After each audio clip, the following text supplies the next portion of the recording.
Hey, what's going on, you guys? It's Aces High. Today we're going to hop back into our Roman series. We have 2 more days of it, just kind of moving forward. This video kind of backtracks a little bit. So the last video we watched was 47 to 46 BC. This one is actually covering 48 to 46 BC, but it is the next one in the series. It's titled Rome's New Political Order.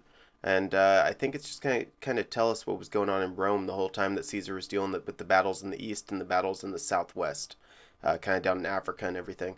I do have a quick question for you guys. So many of you comment and talk to me in the comments. And I try to reply to as many people as possible. So I got a real question for you. See, I went to a funeral today, right? I'm not looking for sympathy, anything like that. It wasn't anybody that was too close to me. But it blew me away because I went to the funeral. I had my suit jacket. I had, my dress shirt, my tie, dress pants, all that jazz. Uh, and I get it. Some people are more casual. Maybe they'll wear no tie. Maybe they'll wear whatever. But it was I'm not the biggest religious person, but it was in a Catholic church, very formal. And I saw people coming in with shorts and like a t-shirt on to a funeral. It just seemed rude. Is that just what the world has become? And don't say it's just an American thing, because I went to a funeral in Australia about 2 years ago, and it was the exact same thing. I saw the people in shorts and a t-shirt again. Is this common? I mean, do you see this? Not common, but do you see this everywhere else? Where people are starting to do this more and more. It just, I don't know. I feel like it seems rude, not just to the funeral that you're going to, for the person, but to the family. I'm there trying to show my sympathy and my respect. Anyway, I've gone on long enough. Let's talk about today's video. I'm actually really excited about it. It kind of breaks down the Roman order and everything when everything's in chaos with Caesar. So yeah, I'm just gonna sit back, shut up, and let's watch another Historia Civilis video, okay?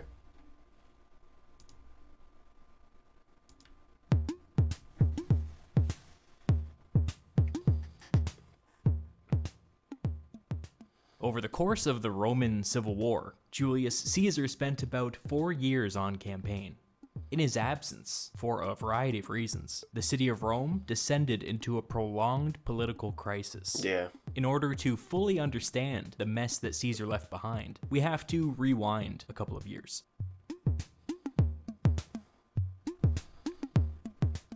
After Caesar's victory over Pompey at the Battle of Pharsalus in 48, he sent one of his deputies, Mark Antony, back to Italy to oversee the political situation while he was gone.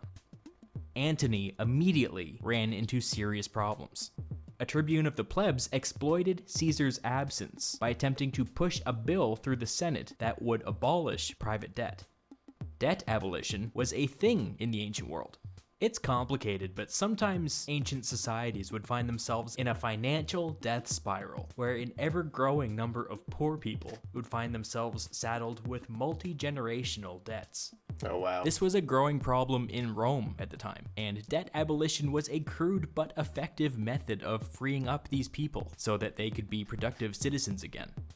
The aristocracy, as the holders of the debts, came out against the bill and blocked it in the Senate. That should have been the end of the whole thing, but instead, the tribune started going around and making impassioned speeches in front of growing crowds. Before too long, he was able to lead an angry crowd into downtown Rome and occupy the forum.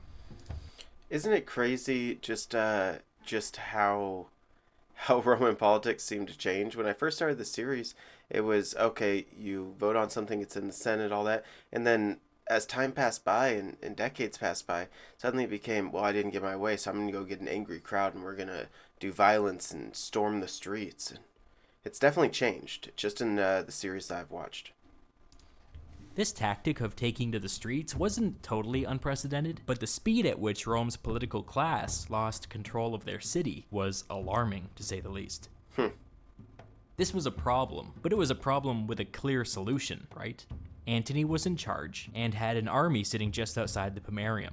So obviously, he crossed the Pomerium and led the army away from the city.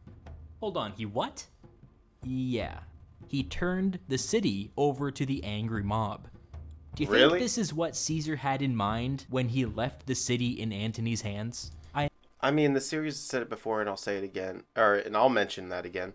Mark Antony ain't exactly the best number 2, you know? Imagine not. The likeliest explanation for this is that he wanted to send a message. I didn't mention this before, but the Senate got really bent out of shape when Caesar left Antony in charge. So much so that they actually tried to get him removed.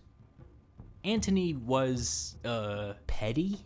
Now that the city was in trouble, he wanted the Senate to beg him to intervene. But things didn't quite go as expected.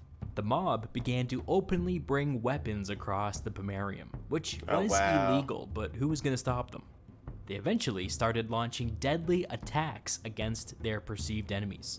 Rome's political class became afraid to be seen in public. The city was basically ungovernable. Under armed guard, the Senate met at an undisclosed location and passed the Senatus Consultum Ultimum, or the Final Act. This legislation empowered the consuls to do whatever necessary to defend the Republic. It's important to note that although the Senate clearly had a plan, there were currently no consuls in office, and so it's hard to see how any of this would stand up in court. But before any plan could materialize, Antony returned in force and marched right across the Pomerium.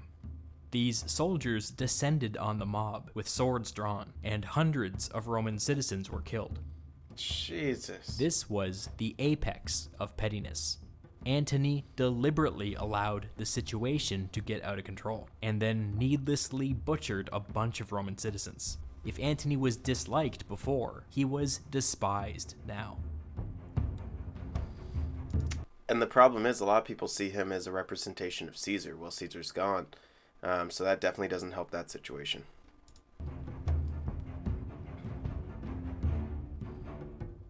When the senator Cicero arrived back in Italy after the Pompeian defeat at the Battle of Pharsalus, a letter arrived from Antony telling him that he could not guarantee Cicero's safety and that it would be best if he stayed away from Rome for a while. This was highly irregular. Cicero was one of Rome's most influential politicians, and in case you missed it, this was a threat. Why? Because Antony didn't like Cicero. That's why. Okay. This blatant and unnecessary abuse of power hardly improved the Senate's opinion of Antony. But hang on, because it's about to get a lot worse. For starters, Antony just straight up stole Pompey's mansion in the center of Rome. One day it was empty, and the next day Antony had moved in. Well, to be fair, I mean, who does that go to? Because, especially back then, didn't you have to be I'm assuming you had to be a man to own land. Pompey's dead, I guess. Would it go to one of his sons automatically, or how's that work, you know? This was a giant red flag, because a generation earlier, the last civil war had ended with the winning side murdering a bunch of senators and stealing their property. Caesar had promised that this civil war would be different, but with Antony doing stuff like this, people weren't so sure anymore. Antony's behavior quickly got out of hand. He would show up for Senate meetings blind drunk, or would disappear for days at a time on wild benders. I don't know if we should believe this or not, but there's one account that says that after butchering hundreds of Roman citizens, Antony thought that it would be a good idea to be carted around the city like a triumphal general in a chariot pulled by lions. This whole thing was made 10 times worse by the fact that nobody had heard from Caesar in like 6 months. People began to fear the worst. Some whispered that with Caesar out of the picture, they may have to take this Antony problem into their own hands.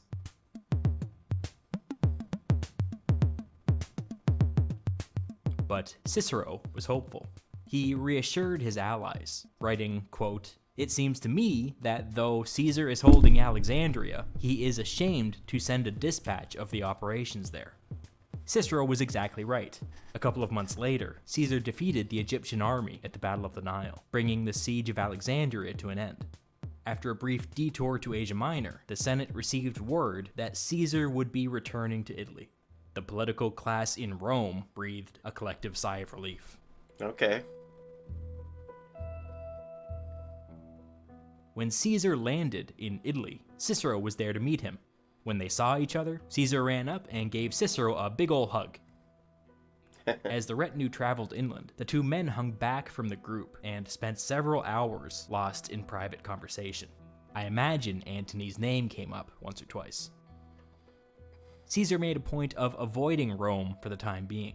He wouldn't be staying for very long anyways. The Civil War was still ongoing. This was just a quick pit stop to raise new armies, and then he was off again to North Africa.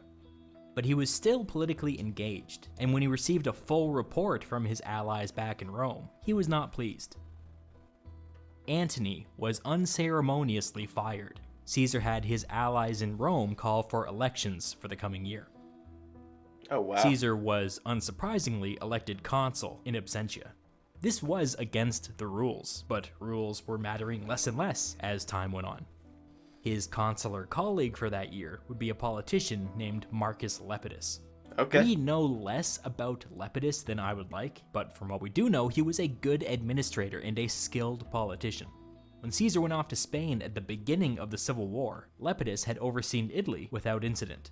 After Caesar's victory in Spain, he picked Lepidus to serve as one of Spain's new governors. As governor, Lepidus surpassed all expectations. You hear what he said there? One of Spain's new governors.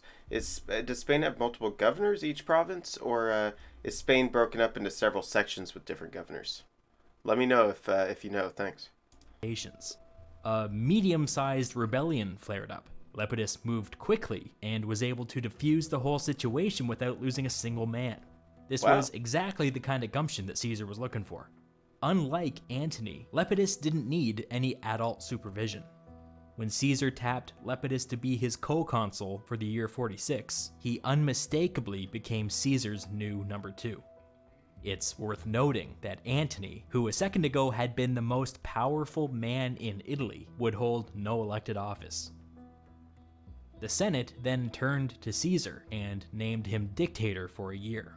The dictatorship was an emergency measure that temporarily gave a person absolute control over the Roman military, as well as the ability to override political vetoes. This would give Caesar plenty of leeway to wrap up the Civil War.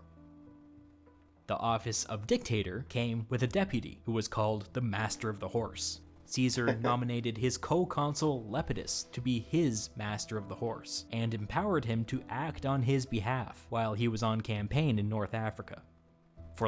See, that's smart. I mean, if he can actually trust this guy, if he trusts him as he does as a politician, he knows what he's doing, things like that, it just makes more sense. I mean, Mark Antony was screwing it up, you know? Lepidus, this was a massive vote of confidence.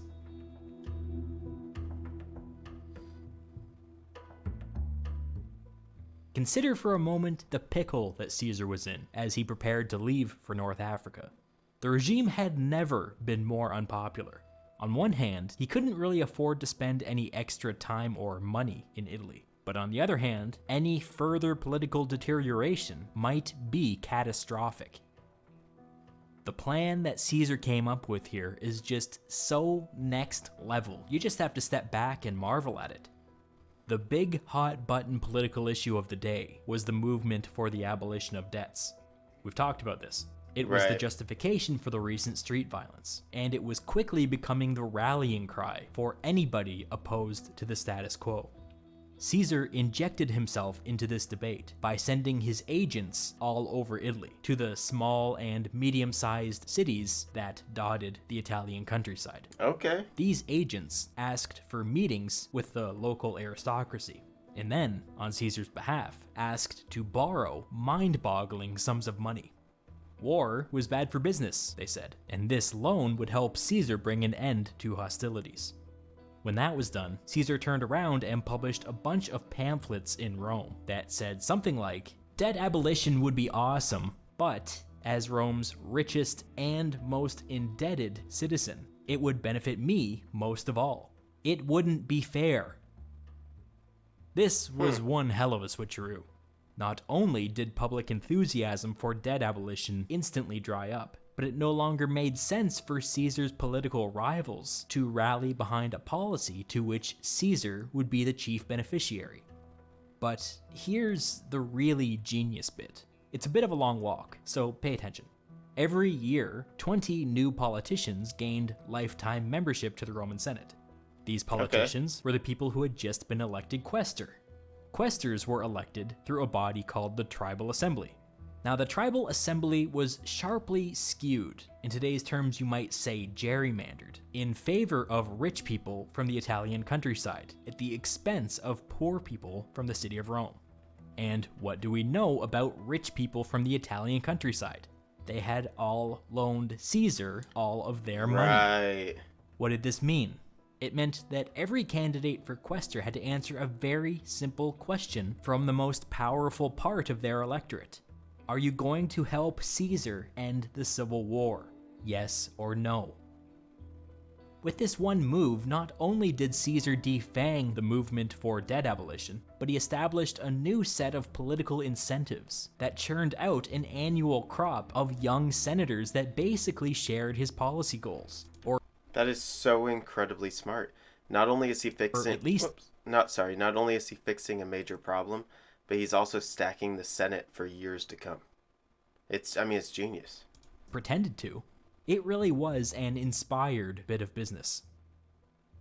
When Caesar departed for North Africa, he left behind a Rome that was under new management. Unlike Antony, Lepidus took his job seriously and was careful not to alienate the Senate any more than absolutely necessary. After some pretty lengthy delays due to weather, he was able to send 4 additional legions to North Africa, which played a pretty cool. big role in Caesar's eventual victory over the Pompeians at the Battle of Thapsus. It just seems like Rome's being run so much better now. It's night and day. But Lepidus's competence couldn't fix Rome's underlying problems.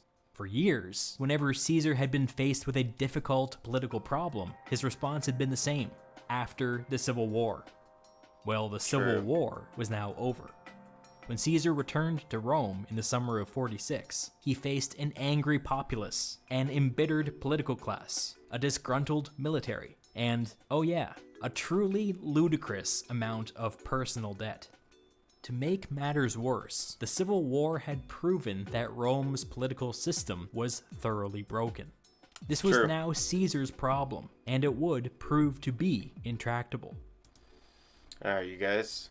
I don't know how many more episodes there are before, actually I can check right now, before we get into the assassination of Caesar. Let's see, 1, 2, 3, 4 more videos it looks like. So we're actually almost there. But it looks like it's getting real bad real quick for Caesar, seriously. As he just said, as Historia Civilis just said, tons of debt, an angry army, angry people, angry politicians. It's going to be rough. I don't know how he's going to walk away from this one. And as we all know, he doesn't really walk away from it, right? But yeah. Anyway, hope you guys dug it. Till next time, this is Aces High. I love y'all. And I'm out.